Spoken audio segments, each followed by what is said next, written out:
Okay, you ready for this? We are diving deep, and I mean deep, into the book of Leviticus. This time around, we're talking ancient rituals, offerings, the whole bit. And you might be surprised, but there are some seriously relevant life lessons tucked in there. Totally. People hear Leviticus and they think rules, rules, rules. But really, it's all about this idea of holiness.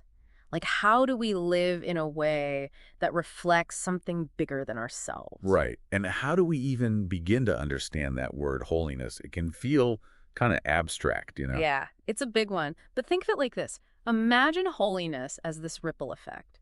Like every action, every choice we make, it sends out these ripples that impact not just us, but our relationships, our communities, even like our connection to something beyond ourselves. And that's what the Israelites were after escaping Egypt. They're starting this whole new life with God, and Leviticus is their guidebook. Like their spiritual GPS, right? Like, welcome to the promised land. Now turn left at the burning bush. Exactly. Okay, but seriously, to navigate this new life, they had all these offerings laid out in Leviticus. And honestly, some of them always seemed a little intense to me, especially the burnt offerings. Like, what's the deal with those? Well, imagine giving something up, something you truly value, as an act of, ultimate faith. Wow, okay. Yeah. So they'd offer this perfect animal, had to be perfect, without a single blemish, and burn it entirely on the altar. Everything goes up in smoke.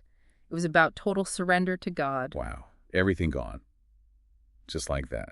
That's a powerful image. Oh. But it wasn't all fire and smoke, was it? There were other offerings too, right? Oh, yeah, tons. It's like a whole spectrum of ways to connect with God. You've got your meat offerings, which were all about gratitude. They'd offer fine flour, oil, frankincense, the best of their harvest. It's like a tangible thank you for all the good stuff in their lives. Okay, so it's more like a gift basket than a sacrifice. Exactly. And then you have your peace offerings. Those were all about celebrating and connecting both with God and with each other. Okay, so like a sacred dinner party? Right. They would burn part of the peace offering on the altar as a gift to God.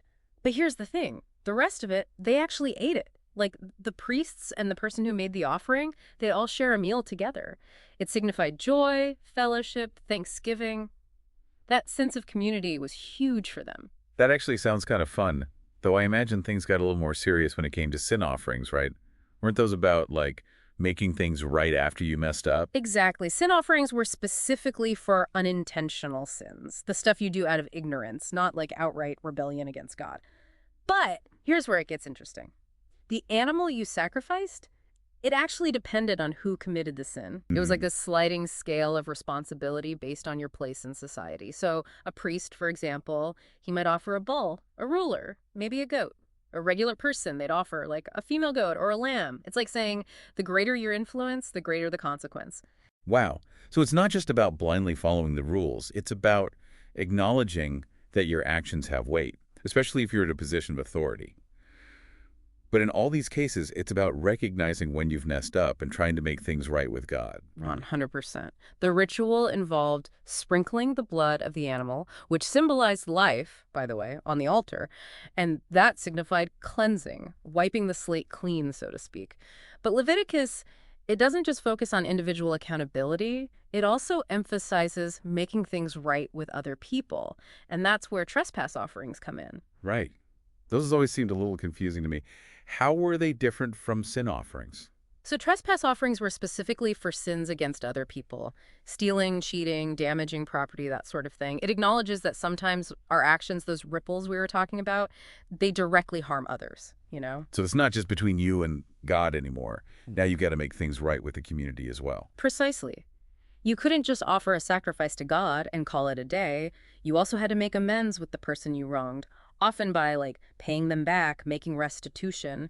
It's a very early form of restorative justice, taking real steps to repair the harm you've caused and rebuild trust within the community. It really makes you think about how we approach accountability today. Do we take responsibility for the ways we hurt others? Do our actions line up with our apologies?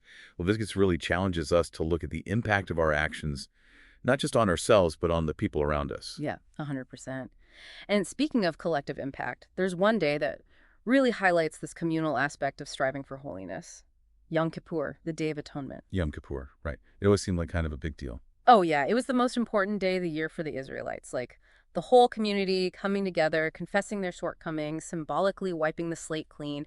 It's a powerful reminder that everyone needs a fresh start sometimes, And Yom Kippur was like this giant reset button for the whole nation. A total spiritual cleanse. And Yeah. wasn't there that whole thing with the goats? Right. It was a really intense ritual. So the high priest would enter the Holy of Holies, like the most sacred space in the tabernacle. That's where God's presence was, And it was so sacred that even the high priest, he can only go in once a year on Yom Kippur. Talk about high stakes. So what went down in there? Okay, so he would perform this whole ritual with 2 goats. And one goat, it was sacrificed as a sin offering for like the whole community. But the second goat, the scapegoat, as it's called, all the Israelite sins were like confessed over it. The priest would literally put them on the goat symbolically, and then that goat, out into the wilderness it went, carrying all their sins away with it. Wow, it's like hitting delete on all the bad stuff, all the baggage from the past year. It's pretty human, that longing for a clean slate, It really is. That need for forgiveness, for a fresh start, it's universal.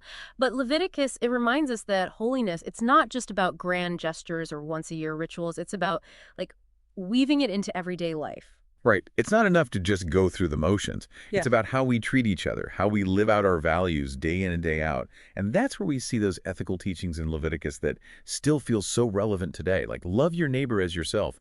That's straight from Leviticus. And it's not just a suggestion, it's a commandment. It's this radical call to action. When you really think about it, like, see every person, even strangers, as worthy of the same love and respect that you would give yourself. That's huge, even now. It really is. But Leviticus doesn't just leave it there, does it? He gets into the nitty-gritty of how to actually live that out. Oh, yeah, totally. It's not enough to just, like, feel compassion, right? Leviticus is all about putting that love into action, about building a just and compassionate society. And that's where things get really interesting. Okay, like what? Give me some examples. Well, throughout Leviticus, there's this constant concern for the vulnerable. The poor, the foreigner, the orphan, the widow. There are all these rules about leaving parts of your harvest for those in need, about treating foreigners fairly and with respect, about making sure everyone has what they need, not just to get by, but to actually thrive. It's like building a safety net into the very fabric of society. So caring for the vulnerable, it wasn't just about individual charity. It was a communal responsibility. Exactly. And it wasn't just about charity either. It was about justice, too. Like, Leviticus gets surprisingly specific about business ethics.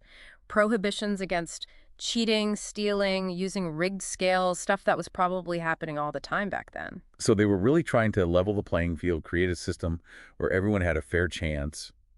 It's amazing how these, like, ancient principles still resonate with the conversations we're having today about fairness and social responsibility. It's a timeless struggle, isn't it? That quest for a just and compassionate society. But then there's another side of Leviticus that can be, well, a little harder for us to relate to today, especially in our modern context. I'm talking about the purity laws. Right, the rules about, like, food and bodily functions and sexuality. Yeah. Those always seemed a bit out there, to put it mildly. Yeah, those passages, they can be pretty tough to swallow from a modern perspective, but it's super important to remember the historical and cultural context. These purity laws, they were all part of this very different worldview, this system of beliefs about ritual purity and holiness. So it's not that those things aren't important today, but we just have a different way of thinking about them. I mean, our understanding of hygiene has definitely changed since then. For sure. It's more about trying to understand the why behind these rules, to see them as part of a worldview that was just completely different from our own, even if the rules themselves make us a bit uncomfortable today. It's like trying to understand a whole different culture, like you said. We can't just impose our values on their context. Exactly. But even within these ancient beliefs, even if we don't agree with all of them, we can find some universal truths in there. Truths about striving for wholeness, for aligning ourselves with something bigger than ourselves. And that brings us to another part of Leviticus that's pretty interesting and maybe a little intimidating too. The whole thing about blessings and curses in chapter 26. Oh yeah, that chapter definitely felt intense, like almost apocalyptic. It's pretty dramatic. Leviticus 26 lays it all out there. The consequences of choosing obedience to God and the consequences of, well, not choosing obedience. Okay, so what were the stakes? What were they looking at? So on the one hand, you've got all these blessings, abundant harvests, peace in the land, victory in battle, all the good stuff you can imagine if they follow God's commands. It sounds like utopia. Yeah. But I'm guessing it doesn't stay that way for long. And then how? Then the tables turn and we get this list of curses that'll come if they turn away from God. Famine, disease, defeat in battle, even exile from the land. So, like, choose wisely. Yeah.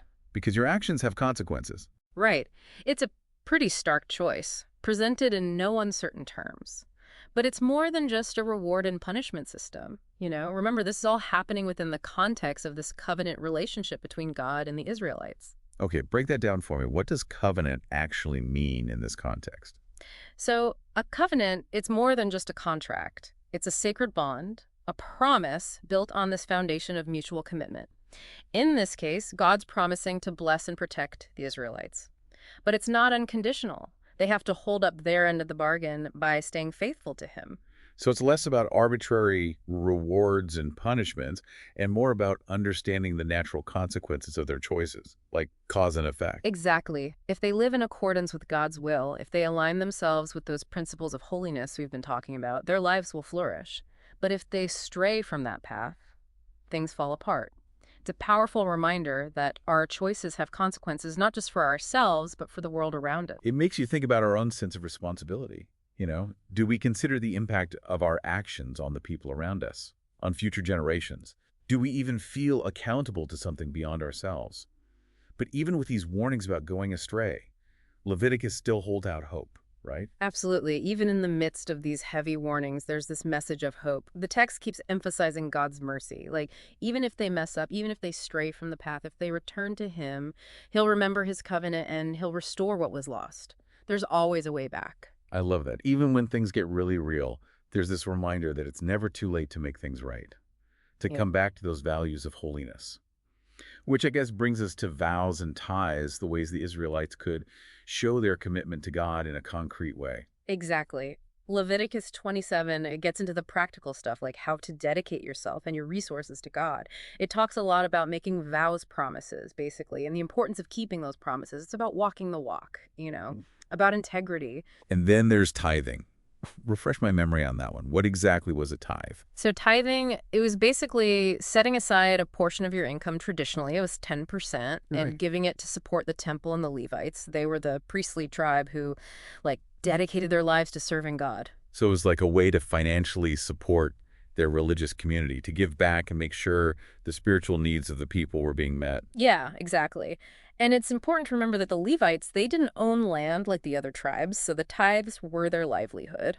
But it wasn't just about money. It was a spiritual practice, a way to show gratitude for what you had, for the blessings in your life, a way to be part of something bigger than yourself. Like a spiritual investment, Yeah. a way of saying, I want to be a part of this and I'm putting my money where my mouth is.